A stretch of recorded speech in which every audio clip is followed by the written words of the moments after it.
ভারতের বিরুদ্ধে ডক্টর আসিফ নজরুলের ঘোষণায় রাজনীতিতে যথেষ্ট চাঞ্চল্য সৃষ্টি হয়েছে, তোলপাড় সৃষ্টি হয়েছে। বরং সরকারের কয়েকটা মন্ত্রণালয়ের দায়িত্বপ্রাপ্ত উপদেষ্টা হিসেবে আসিফ নজরুল ভারতের বিরুদ্ধে ক্রিকেটার মোস্তাফিজুর রহমান ইস্যুতে যে কঠিন ঘোষণা দিয়েছেন, তাতে পুরো দক্ষিণ এশিয়ার রাজনীতিতে তোলপাড় সৃষ্টি হওয়ার কথা। কারণ আসিফ নজরুল যা বলেছেন, একজন দায়িত্বপ্রাপ্ত মন্ত্রী হিসেবে এর চাইতে বলাটা কঠিন। মোস্তাফিজুর রহমান ইস্যুতে বাংলাদেশের উপর মিথ্যা অভিযোগ দিয়ে ভারত যা করেছে, এটা বাংলাদেশের সাথে যুদ্ধে জড়ানোর আলামত। যেমনটা যুক্তরাষ্ট্র বলেছিল যে WMD, weapon of mass destruction আছে, সাদ্দামের কাছে ইরাক আক্রমণ করো। যেমনটা বলেছিল যে আফগানিস্তানে লাদেন আছে, আফগানিস্তানে ইনভেড করো। যেমনটা এখন ট্রাম্প বলছে যে ভেনেজুয়েলা যুক্তরাষ্ট্রে মাদক পাঠায়, এই করে সেই করে, একদম ব্যক্তিগত ঘুমানোর রুম থেকে ঘুমে থাকা অবস্থায় স্ত্রী সহ ভেনেজুয়েলার প্রেসিডেন্ট মাদুরোকে ধরে আনো এবং আনা হয়েছে। মিথ্যা অভিযোগ, ওইরকম একটা মিথ্যা অভিযোগ যে বাংলাদেশে সংখ্যালঘু নির্যাতন হচ্ছে, যার ফলে ক্রিকেটের মতো নিছক একটা বিনোদনের জায়গা, যে ক্রিকেট যুদ্ধরত দুই দেশের মধ্যে হয়, যুদ্ধরত দুই দেশও এটা নিয়ে তেমন আপত্তি করে না, সেই জায়গায় ভারত চূড়ান্ত পর্যায়ে নোংরামি করেছে। আর সেই নোংরামির জবাবে আসিফ নজরুল যা বলেছেন, এটা অসাধারণ। কূটনীতির ভাষার একটা লিমিট থাকে, যুদ্ধকেও যুদ্ধ বলা যায় না কূটনীতিতে। তারা বলে হিউম্যানিটেরিয়ান ইন্টারভেনশন, এমার্জেন্সি অপারেশনস, নানান ভাষা বলতে হয়। অর্থাৎ ডিপ্লোমেসিতে অনেক বিষয় আছে। অতএব আসিফ নজরুল যেটা বলেছেন, এটা অত্যন্ত তাৎপর্যপূর্ণ। আমি আসছি সেদিকে কি বলেছেন বিশ্লেষণ করব। তবে আমাদের উদ্বেগের জায়গাটা বলেনি।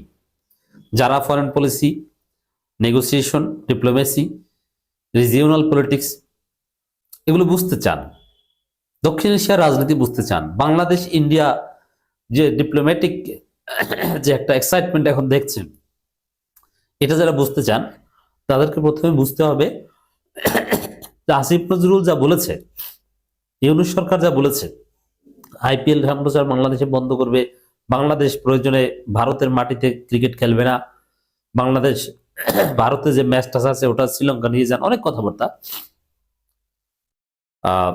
এত কিছু বললেও দিন শেষে তারেক রহমানের কারণে ইউনূস সরকার প্রতিবেশীদের বিরুদ্ধে ব্যর্থ হচ্ছে। মানে ভারতকে তেমন কিছু করতে পারছে না তারেক রহমানের কারণে। ওদিকে ভারত তারা স্পষ্ট করে দিয়েছে, ইউনূস যতই লাফালাফি করুক, জয়শঙ্কর সর্বশেষ এটা বলেছে, লাভ নেই, নির্বাচিত সরকার আসলে সব স্বাভাবিক হবে, তার আগে সম্পর্ক স্বাভাবিক হবে না, এটা ভারত বলে দিয়েছে। তাদের ভারতের অবস্থান একদম যুক্তরাষ্ট্রের মতো ঘাট। তারা কোনো আন্তর্জাতিক আইন মানবে না, মানবাধিকার মানবে না, জাতিসংঘ মানবে না, কেউ কিছু বলবে না। একটা বিবৃতি দিয়ে, যেমন রাশিয়া কড়া প্রতিক্রিয়া জানিয়েছে, চীন প্রতিক্রিয়া জানিয়েছে, তো প্রতিক্রিয়া নিয়ে দুই পানি খা। সভরেন ন্যাশন স্টেট কনসেপ্ট পৃথিবীতে এখন আর এক্সিস্ট করে না মাদুরীকে ধরে আনার মাধ্যমে। এটা সাদ্দাম বা আফগানিস্তান এরকম করেনি। বেডরুম থেকে ঘুমান্ত অবস্থায় টেনে হিসেবে বের করে ধরে আনা, এটা পৃথিবীতে ঘটেনি।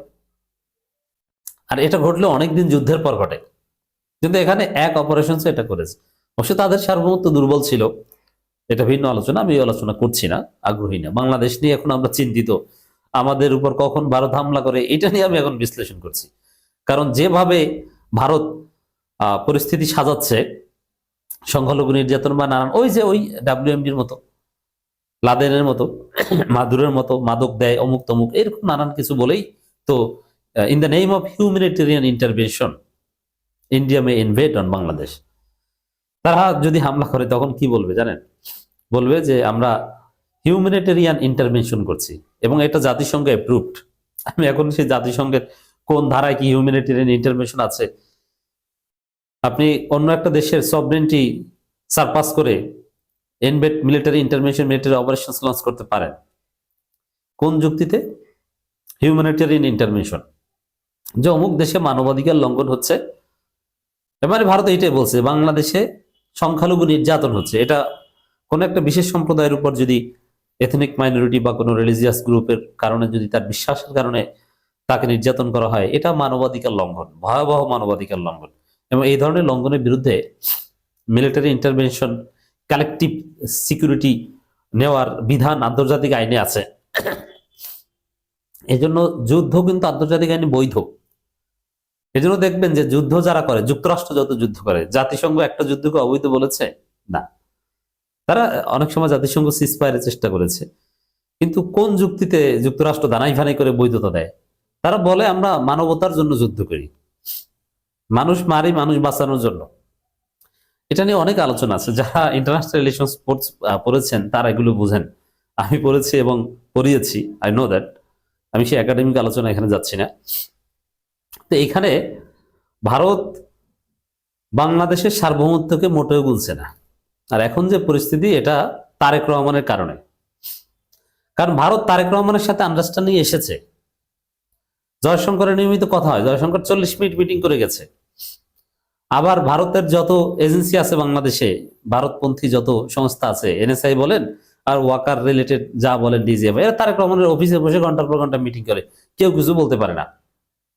আপনি চিন্তা করেন, একটা গোয়েন্দা সংস্থার প্রধান তারেক রহমানের সাথে মিটিং করে। এর আগে পুলিশের বা প্রশাসনের বিভিন্ন জন করেছে। কোন রাজনৈতিক দল একটা টু শব্দ করতে পারে না। এর মানে আসলে 1.5 বছরের মধ্যেই আমাদের বিপ্লব ব্যর্থ হয়ে বিপ্লবীদের সামনে এখন ফাঁসির দড়ি ঝুলছে।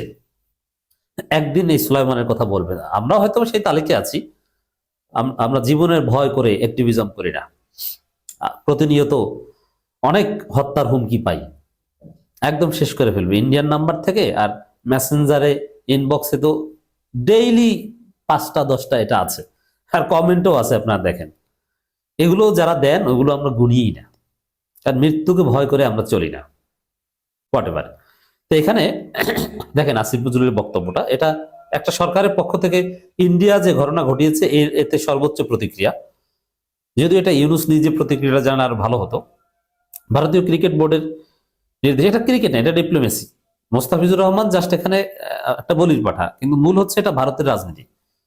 নির্দেশে কলকাতা নাইট রাইডার্স থেকে কেকেআর থেকে মোস্তাফিজুর রহমানকে বাদ দেওয়ার ঘটনায় তীব্র ক্ষোভ প্রকাশ করেছে যুব ক্রীড়া উপদেষ্টা আসিফ নজরুল। এই ঘটনাকে উগ্র সাম্প্রদায়িক গোষ্ঠীর চাপের কাছে নদী শিকার হিসেবে আখ্যায়িত করে বাংলাদেশে আইপিএল সম্প্রচার বন্ধ রাখার আহ্বান জানিয়েছেন তিনি। একই সঙ্গে তিনি বিসিবিকে নির্দেশ দিয়েছেন বিষয়টি নিয়ে আইসিসির কাছে আনুষ্ঠানিক অভিযোগ জানাতে এবং বিশ্বকাপ ভেন্যু পরিবর্তনের দাবি তুলতে। নিজের ভেরিফাইড ফেসবুক পেজে দেওয়া এক স্ট্যাটাসে আসিফ নজরুল কঠোর অবস্থানের কথা জানান। স্পষ্ট নির্দেশে পুরো ঘটনাকে আন্তর্জাতিক ক্রিকেট কাউন্সিলের কাছে তুলে ধরার জন্য তিনি লিখেছেন, ক্রীড়া মন্ত্রণালয়ের দায়িত্বপ্রাপ্ত উপদেষ্টা হিসেবে আমি বিসিবিকে বলেছি তারা যেন আইসিসির কাছে পুরো বিষয়টি ব্যাখ্যা করে। বোর্ডকে জানাতে হবে যে যেখানে বাংলাদেশি ক্রিকেটারদের চুক্তিবদ্ধ হওয়া সত্ত্বেও ভারতে খেলতে পারে না, সেখানে গোটা ক্রিকেট দল বিশ্বকাপ খেলতে যাওয়া নিরাপদ মনে করতে পারে না। এটা একদম সহজ হিসাব। নিরাপত্তার সংখ্যা থেকে বাংলাদেশ বিশ্বকাপ ম্যাচগুলো ভারত থেকে সরিয়ে শ্রীলঙ্কা আয়োজন করার অনুরোধ জানানোর নির্দেশনা দিয়েছেন তিনি। এবং আসিফ নজরুল স্পষ্ট করে বলেছেন, গোলামির দিন শেষ। হ্যাঁ, এটা কঠিন কাজ। মানে আগে আমরা গোলাম ছিলাম, এখন আমরা মাথা উঁচু করে দাঁড়াচ্ছি। কিন্তু আপনি মাথা উঁচু করে দাঁড়াচ্ছেন ইউনূসের নেতৃত্বে, কিন্তু তারেক রহমান তো গোলামি চুক্তি অলরেডি করে ফেলেছে। অতএব যদি বাংলাদেশ বাঁচাতে চান, তারেক রহমানকে নির্বাচিত হতে দেওয়া যাবে না। কথা ফাইনাল।